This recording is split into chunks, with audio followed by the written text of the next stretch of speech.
جائے گی، ہاں ہم کو روک نہ پائے گی، جو حق کی راہ میں آئے گی دیوار کی۔ نصلی علی رسولہ الکریم، اما بعد۔ معزز سامعین، السلام علیکم ورحمۃ اللہ وبرکاتہ۔ چند دن پہلے ایک بھائی نے سوال کیا تھا قرآن پاک کی آیت کے متعلق، النبی اولیٰ بالمؤمنین من انفسہم۔ اس بھائی کا کہنا یہ تھا کہ اس آیت سے معلوم ہوتا ہے کہ نبی پاک صلی اللہ علیہ وسلم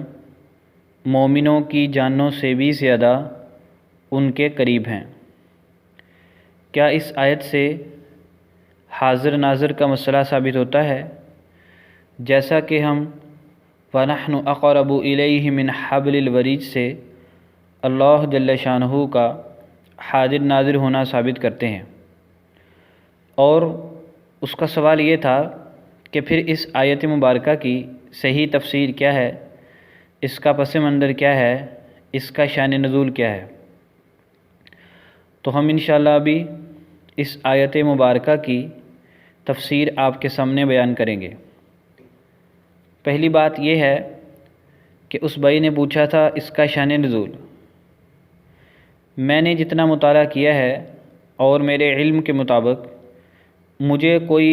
ایسی روایت نہیں ملی جس کی سند معتبر ہو یا کم از کم ضعیف ہو اور جس سے اس کا شان نزول معلوم ہوتا ہو۔ البتہ تفاسیر کے اندر ایک روایت بیان کی جاتی ہے جس کی سند اور سند کے راویوں کے احوال سے میں واقف نہیں ہوں، کہ نبی پاک صلی اللہ علیہ وسلم نے فرمایا لوگوں سے کہ چلو تبوک کے لیے نکلو، تو لوگوں نے کہا کہ ہم اپنے والدین سے، گھر والوں سے پوچھتے ہیں، تو اس کے جواب میں یہ آیت اتری تھی۔ دوسری چیز ہے اس آیت مبارکہ کی تفسیر۔ اگر کسی آیت مبارکہ کی تفسیر قرآن پاک سے ہو جائے تو پھر کسی اور تفسیر کی حاجت نہیں رہتی۔ اسی طرح اگر کسی آیت مبارکہ کی تفسیر نبی پاک صلی اللہ علیہ وسلم خود ارشاد فرما دیں تو پھر بھی کسی اور مفسر کی تفسیر دیکھنے کی ضرورت نہیں رہتی۔ اس آیت مبارکہ کی تفسیر میں نبی پاک صلی اللہ علیہ وسلم کا ایک ارشاد ملتا ہے، سنیے۔ حضرت ابو ہریرہ رضی اللہ تعالی عنہ ارشاد فرماتے ہیں، ان النبی صلی اللہ علیہ وسلم قال ما من مؤمن الا وانا اولی بہ فی الدنیا والآخرہ اقرؤوا ان شئتم النبی اولی بالمؤمنین من انفسہم۔ آپ صلی اللہ علیہ وسلم نے ارشاد فرمایا، کوئی بھی مومن ایسا نہیں ہے مگر میں اس کے بہت قریب ہوں، دنیا میں بھی اور آخرت میں بھی۔ اگر تم چاہو تو تم قرآن پاک کی آیت پڑھ سکتے ہو، النبی اولیٰ بالمؤمنین من انفسہم، سورۃ الاحزاب آیت نمبر 6۔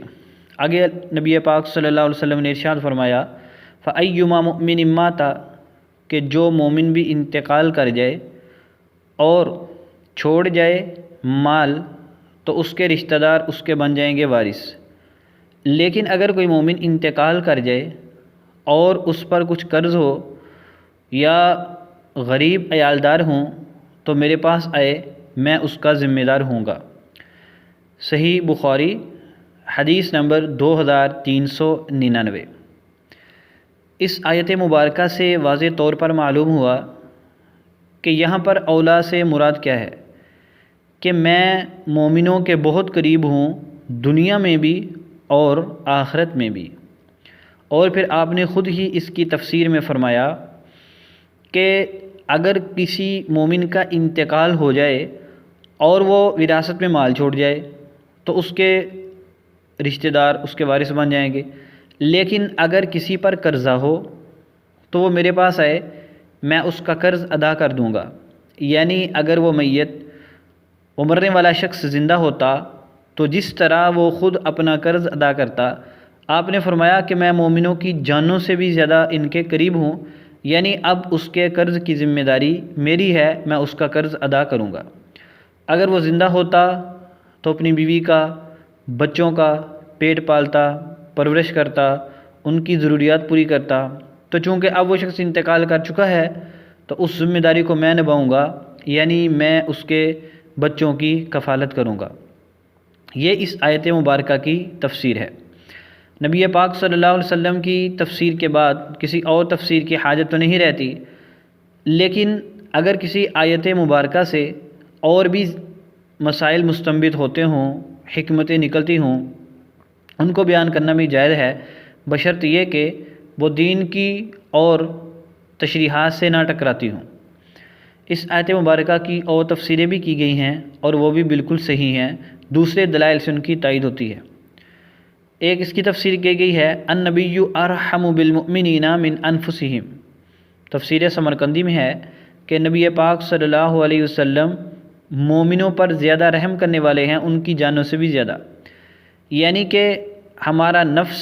ہمارے اوپر اتنا رحم دل نہیں ہے جتنے ہمارے پیارے نبی صلی اللہ علیہ وسلم ہمارے اوپر رحم دل ہیں۔ ایک اس کی تفسیر یہ کی گئی ہے کہ لوگوں کے نفس بلاتے ہیں ہلاکت کی طرف اور آپ صلی اللہ علیہ وسلم بلاتے ہیں نجات کی طرف، یعنی کہ ہمارے نفس ہماری اتنی خیر خواہی نہیں سوچتے جتنے ہمارے نبی پاک صلی اللہ علیہ وسلم ہمارے لیے سوچتے ہیں۔ اور ایک اور اس کی تفسیر کی گئی ہے، وہ بھی بہت عمدہ ہے۔ حضرت علامہ جلال الدین سیوطی اور دیگر مفسرین نے فیما دعاہم الیہ ودعتہم انفسہم الی خلافہ، مطلب یہ ہے کہ اگر ہمارا نفس ایک بات کا حکم کرے اور نبی پاک صلی اللہ علیہ وسلم کا حکم دوسری طرف ہو تو ہمیں آپ صلی اللہ علیہ وسلم کے حکم کو ترجیح دینی چاہیے، کیونکہ ہمارے مومن کے زیادہ قریب اس کا نفس نہیں بلکہ آپ صلی اللہ علیہ وسلم کی ذات ہے، یعنی مومن پر زیادہ حق آپ صلی اللہ علیہ وسلم کا ہے۔ ایک اس آیت مبارکہ کی اور بھی تفسیر کی گئی ہے، وہ بھی بہت عمدہ ہے